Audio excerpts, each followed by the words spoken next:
Welcome back. It is I, Willy Cage, and here's a review of the 2021 Mortal Kombat movie and why it's pretty damn terrible.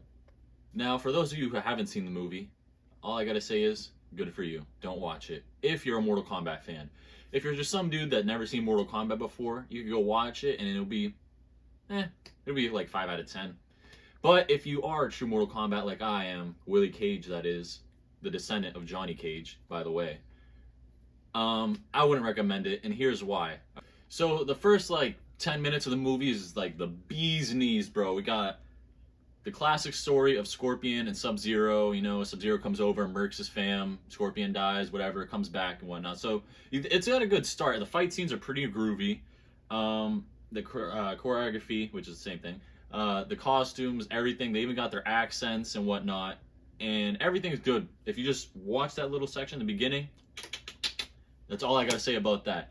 But after that, this movie goes whoop, woo, and here we go. Here's why. So it starts with Cole Young, the new character that nobody asked for. You know, this is a little side note. This whole movie could have been like 30% better and more interesting if they had put Johnny Cage inside instead of Cole Young.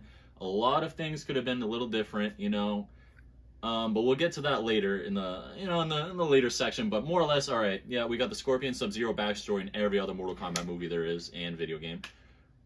After that, we follow the story of Cole Young, who's this new character created by Hollywood, and he's basically an MMA fighter who's a descendant of Scorpion, and it takes place before the first Mortal Kombat tournament. So you know it's a little different, you'd think, but it's Shang Tsung trying to kill Earthrealm's warriors before the tournament starts so they could get a DQ because they wouldn't be able to compete in the tournament. And it sounds great on paper, but the execution was, you know what I'm saying? Okay, so the first thing we run into is Cole Young fighting some guy, I don't know his name, doesn't really matter. So he gets his candy ass whooped in that fight. Anyhow, Jax shows up to the fight and he's like, hey bro, it's a nice birthmark you got there, but it's not a birthmark, it's his Arcana, which is this new thing introduced in this movie, which at first made zero sense to me and I didn't like it, but it kind of worked its way up on me, if you know what I'm saying. But they could have approached it a little differently. Anyhow, the Arcana means that you're chosen to fight in the Mortal Kombat tournament on Earthrealm's side. Yeah, great, right? Alright, so say I got blessed up with one of those Arcanas, wherever it may show up, looks like a little dragon tattoo. Anyway, I have it. I'm chosen to fight with Earthrealm, right? So I get some secret powers that I have to figure out somehow in the movie. We're getting there, but you know, just keep that in the back of your mind. It gives them powers and they're chosen to fight on Earthrealm's side. Alright, so after the fight, Jax comes up to Cole Young and whatnot. He's talking to him, you know, buttering him up for later in the movie. Gerbil, gerbil, gerbil. Cole Young's enjoying some ice cream with his girlfriend, or his wife and his daughter. And then Sub-Zero comes out, they cut, and he's like, I'm gonna kill y'all, right? But then Jax comes in and saves him, explains everything. By the way, if you watch the movie, they explain the Mortal Kombat, premise a million times. So there's also that is pretty annoying in the movie. But anyway, Jax saves him. Whatever, gets him to safety. They go to Sonya. Jax gets his arms ripped off for the millionth time in the timeline. Alright? Yeah, this thing's gonna be full of spoilers, by the way. It's been a year, so if you haven't seen the movie, there you go. Take one of these. Anyway, Jax survives, obviously, and we go over to where Sonya is, right? So, we got Sonya Blade.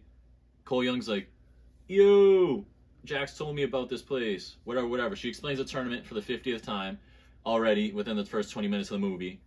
Boom, boom, boom. Kano's there. She's got Kano interrogating him. Shang Tsung sends out Reptile to kill them. Because, you know, the premise of the movie.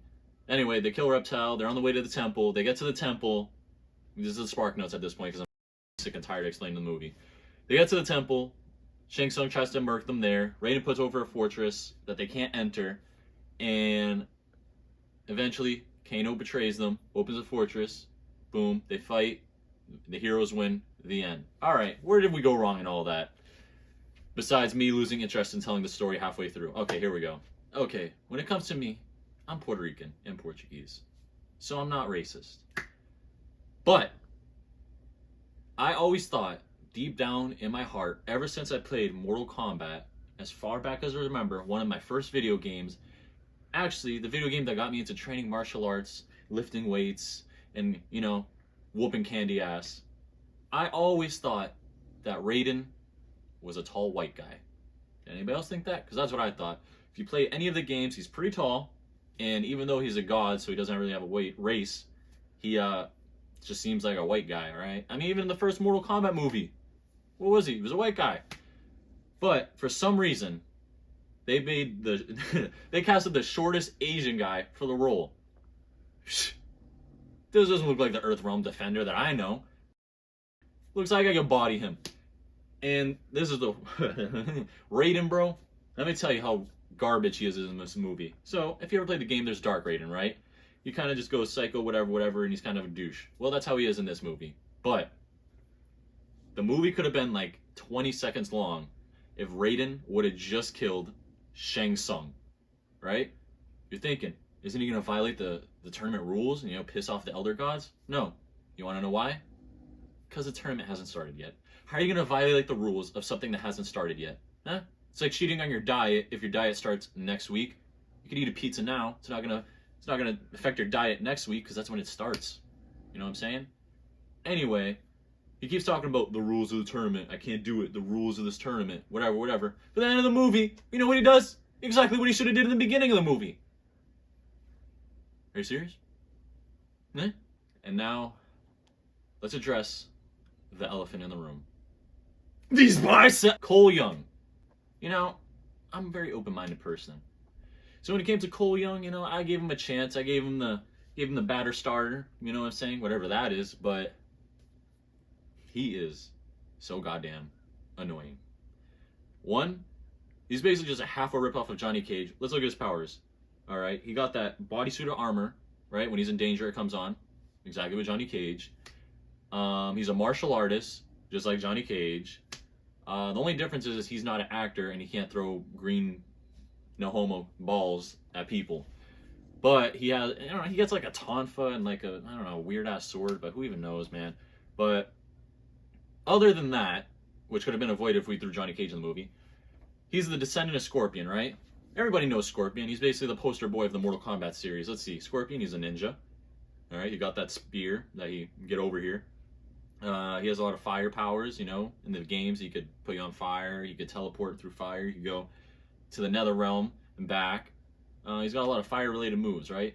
So if you were the descendant of this ninja on fire, why on earth does he not have one goddamn resemblance to Scorpion? Not one. If you literally took Scorpion out of that movie, this dude, and just like removed that little section, it's just, he's not a descendant of him. He's just like, just so happens to be, you know, like me, like the descendant of Johnny Cage, but, you know, at least I got the same thing as Johnny Cage, you know what I'm saying? Anyway, other than that, I don't know what they're trying to do, just shoving him down our throat, you know what I'm saying? He defeats Goro with ease. You know who Goro is? Undefeated for 10,000 years, combat master, extremely intelligent, and you know what they do? They make him this big old dumb monster like a jobber, bro. Jeepers creepers, man. Speaking of jobbers, they didn't use any of this movie. Let's see, what was it? Raiko, Molina. Well, Kano's like a little. We'll get on to that later. Goro. I don't remember if there's any more, but these three characters have a lot of story with them, right? A lot of cool things they could have brought to the movie series, and they just with them. You know what I'm saying? They just get clapped. Especially what was it? Nitara, that vampire lady. She just gets insta clapped by Kung Lao, just thrown right in the hat. And I don't even think she has any lines of dialogue. And then Raiko just has that one when he's fighting with Jax, or he might have just like made a sound. I can't remember, to be honest. But they could have just used some damn Tarkatans, or they could have used some Onis, or some. You know what I'm saying? Save the characters for the tournament, my man. What are we gonna get there? And there's gonna be nobody. You already killed Kung Lao. You killed Raiko. You killed Nitara. I think they killed the Cabal. They killed Molina. Also, here's something about Molina. All right, in the game series, she's the clone of Kitana, right? Kitana's like 10,000 years old, whatever. And again, I always thought she was like of Asian ethnicity. All right. So therefore, Molina should be of Asian ethnicity. But in the movie, they make her black. So therefore, in the next movie, Katana should have to also be black, or it just makes no sense. Come on, people. Who's writing this stuff? Who's writing this stuff, huh? Shh. Alright, let's get back to the Arcana. Alright, so you get blessed up with an Arcana, so now you get to fight with Earthrealm, and you get some superpowers. Now, the way you find these powers is a whole lot different, because Kano just got really pissed off and he found his. Cole Young just got beat up a lot, and he found his. And Jax, I can't even remember how he got his, but it just happened to be robot arms. Anyhow. So it makes no sense, right? Kano, one laser eye. Makes no sense. Why not give him two laser eyes, right? So peep this. In the movie, he gets killed by Sonya. She's stabbed in the eye, right? And his Arcana goes away and goes to her. I forgot to mention that. If you kill somebody, their Arcana goes to you. Anyway, so in the next movie, if they bring him back, he's going to have the robot eye. But he's still going to have one laser eye? Why not just take away their Arcana and then they give him the great laser eye? It makes no sense. No sense when it was made right. Alright, and then let's go to the end of the movie for a little bit. Sub-Zero kidnaps Cole Young's girlfriend and kid, right? He goes over to get them, save them, whatever. Scorpion comes out to help him. Alright, now, how someone could go from whooping Goro's candy ass, royally whooping his ass, bro, and struggling to fight Sub-Zero. Come again? It makes no sense. Anyway, they defeat Sub-Zero, and the whole time Cole Young's sitting there with his thumb in his candy ass, just sitting there waiting around, and he's just sitting around like an eyesore, just watching his great-great-grandfather or whatever just fight his, I don't even know. Anyway, they're fighting. Cole Young goes away, and they save, right? They kill Sub-Zero, gets his family back. Raiden hits Shang Tsung with the banhammer. All is well. And now, the last little bit at the end of the movie is almost worth watching the whole movie for. So, for whatever reason, Raiden makes more Arcanas for the Warriors, right? So that leaves us to guesstimate who's going to be in the second movie, whatever. Cole Young's coach or promoter or whatever is there, and he hits us with, he's like, "Oh, you're not fighting anymore, bro?" And then Cole Young's like, "Nah, bro, I'm going to Hollywood." He's like, "For what?" And he's like, "Well, it's not for what, it's for who." And then it pans over to a Johnny Cage poster, Citizen Cage. And the movie ends, you know? I know what you're thinking. So, Willy Cage, what do you rate the movie? Well, mi amigos, I gotta rate it a solid 3 out of 10 from the true heart of Willy Cage. And if you've seen the movies that I really enjoy, it would shock you, because I like some really hot piece of garbage movies. But this one was just such a hot piece of garbage that even I did not enjoy it. Well, I mean, I enjoy it, the visuals, but like the storyline and everything else that happens to be Mortal Kombat related, ixnay on that. But what did they do good? You know, there has to be something. And one man's trash is another man's treasure, is it not? So in that trash, I did find a couple treasures. And here's what they are. I think they did really well. Besides killing him off instantly, I think they did really well with Kung Lao. You know, I think he was pretty goofy. He had his moves, and he had his hat. What more can you ask for? He even showed a teensy-weensy little bit of Wing Chun. Speaking of, I forgot one of the biggest flaws of the movie. There is absolutely little to no mother freaking martial arts in the movie. You know, in the Mortal Kombat series, the series based off a martial arts fighting tournament, there is zero kung fu in that movie. There is zero any martial arts besides like the fight scene in the beginning and like a little bit of Kung Lao going like here. Other than that, zilch. Anyway, where else did they do good? Jax I thought was also pretty good. You know, he was Jax. Besides like when he gets his Arcana robot arms that make no sense, he was, you know, pretty decent character. The actor did a pretty good job.